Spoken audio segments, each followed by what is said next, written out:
Mesdames, Messieurs, chers amis, tout d'abord, commencer par dire le plaisir que j'ai à prendre part à cette conférence qui, je crois, pose la question de la promotion de la santé à l'école de la manière la plus pertinente qui soit, c'est-à-dire autour des questions, finalement, des conditions de possibilité de la réussite de tous les élèves, ce qui est sans doute la clé.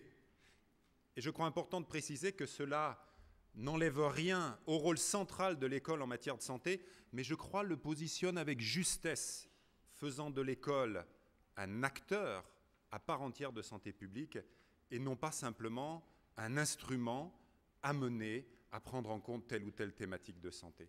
La promotion de la santé concourt à la mission de l'école, aux problématiques éducatives, et vous le savez, cela a déjà été dit par les précédents intervenants, je dirais tant du côté des finalités, parce que la finalité de toute éducation est d'abord l'émancipation, tout comme la promotion de la santé, et aussi parce que l'approche qui a été construite au fil des 30 à 40 dernières années autour de la promotion de la santé est aussi à même d'aider les écoles, les équipes enseignantes, l'ensemble des acteurs territoriaux à prendre en charge un certain nombre de difficultés, de questions qu'ils ont autour de la violence, par exemple, des problématiques de santé, des partenariats, de la place de l'école dans son territoire. Je voudrais très brièvement aborder avec vous 4 aspects autour de cette question de la contribution, de la formation des enseignants à la promotion de la santé à l'école, dans la finalité qui est la nôtre ici, c'est-à-dire de permettre la réussite éducative, la santé et le bien-être de l'ensemble des enfants et adolescents. D'abord, les données de la recherche. Que savons-nous à partir des études quantitatives et qualitatives? Ensuite, situer dans la perspective qui a été développée ce matin par M. Jonner, les enjeux de la formation des enseignants, de la formation professionnelle des enseignants, avant d'insister sur l'ampleur des différences entre les systèmes éducatifs. Nous ne gagnons rien, chers amis, lorsque nous sous-estimons la diversité culturelle. Charge à nous, au contraire, d'en faire une richesse et de la prendre en charge. Et enfin, je terminerai par quelques propositions.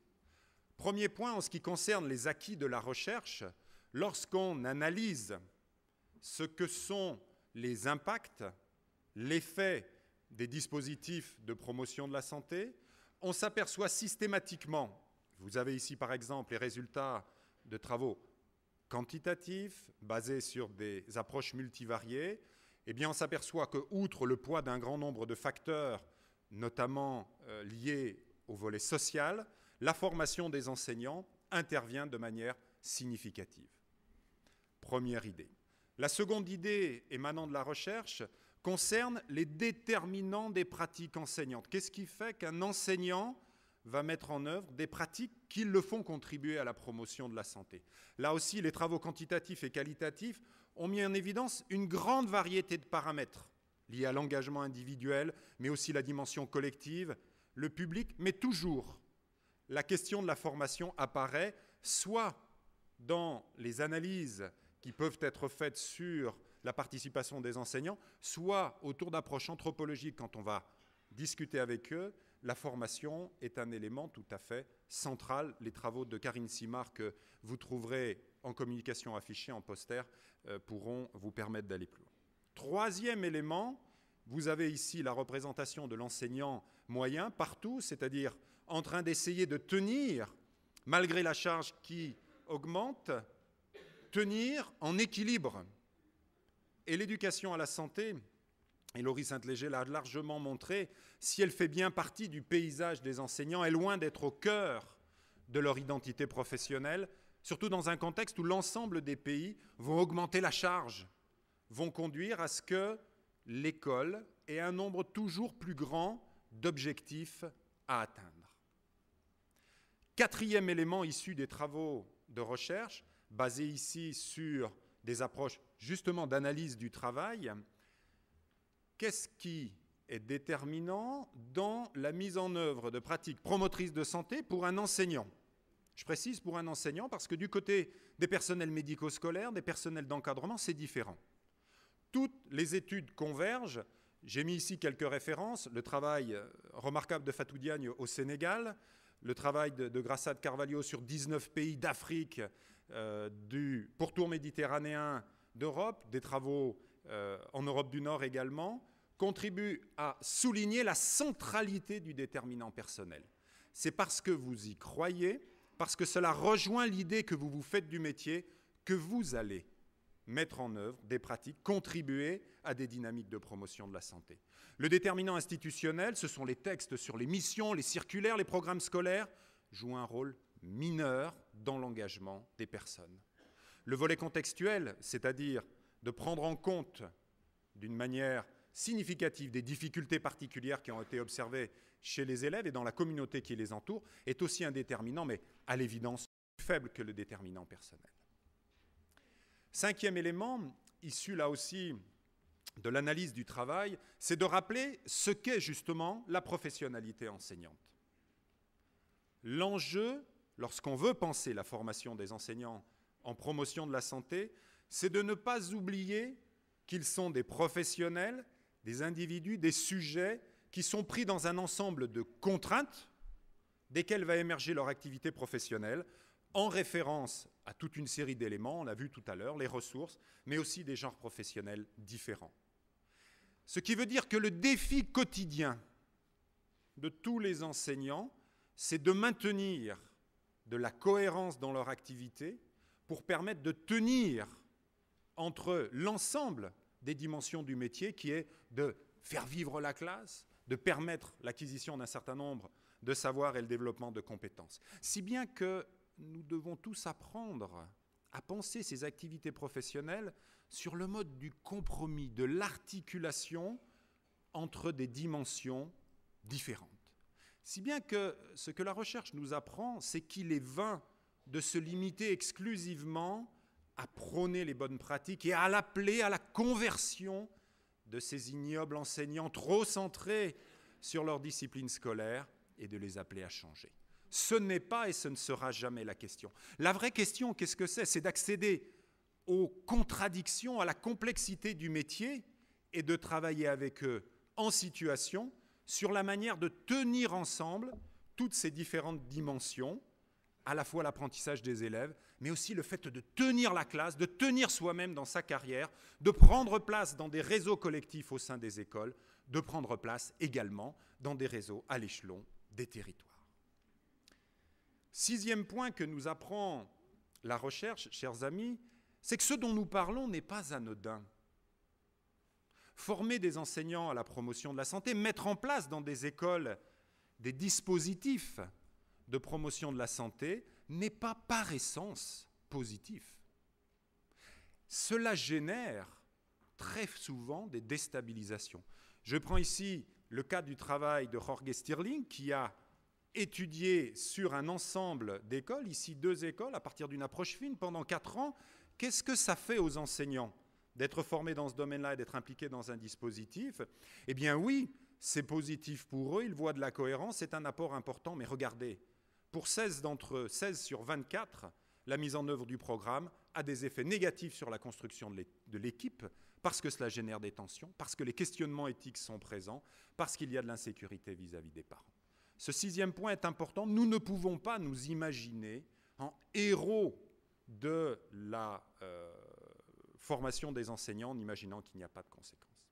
Alors, qu'est-ce que toutes ces données nous mettent en avant ? Eh bien, qu'il nous faut accompagner les mutations de la formation enseignante et certainement pas nous situer comme la 25e couche du millefeuille que représente la somme des objectifs et des missions qui sont confiés aux enseignants, mais beaucoup plus de tenter avec eux au cours de la formation de faire une mayonnaise, tenir ensemble. Vous savez, dans une mayonnaise, il y a des éléments hydrophiles, il y a de l'eau et puis il y a de l'huile. Et ça ne se mélange pas, l'huile et l'eau. La seule chose qu'on puisse faire, c'est le faire tenir ensemble, sous forme d'une émulsion.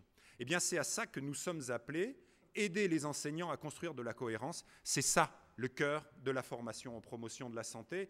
De le faire dans un monde où la professionnalité enseignante subit des mutations profondes. Et pour nous, travailler sur la réussite des élèves, le bien-être et la santé des élèves, ça appelle de contribuer, au travers de la formation à la promotion de la santé, à la construction d'une identité professionnelle enseignante pour aujourd'hui et pour demain.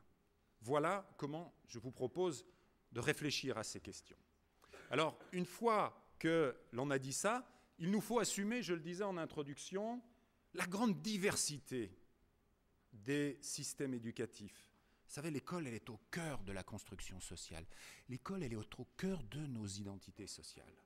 Il nous faut l'assumer et donc avoir en tête que les bonnes pratiques universelles n'existeront pas. Je vous donne juste 2 exemples, chers à mon cœur. Le système éducatif irlandais, où la clé, c'est la singularité, le développement des potentialités individuelles avec l'enfant au centre, et le système éducatif français, où la règle, c'est la République, d'abord, et la formation du citoyen, d'abord.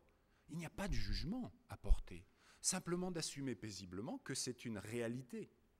Cela signifie, et je pourrais aller plus loin, qu'à l'échelon international, nous ne devons jamais oublier que nous regardons le monde avec des lunettes différentes. Ces lunettes différentes vont nous conduire à entrer sur cette question de la formation en promotion de la santé à travers de voies d'accès différentes, autour du développement personnel dans certains cas, de la citoyenneté, de l'école inclusive et de la réussite de tous les élèves, et le tout est souligné, de la relation école et communauté.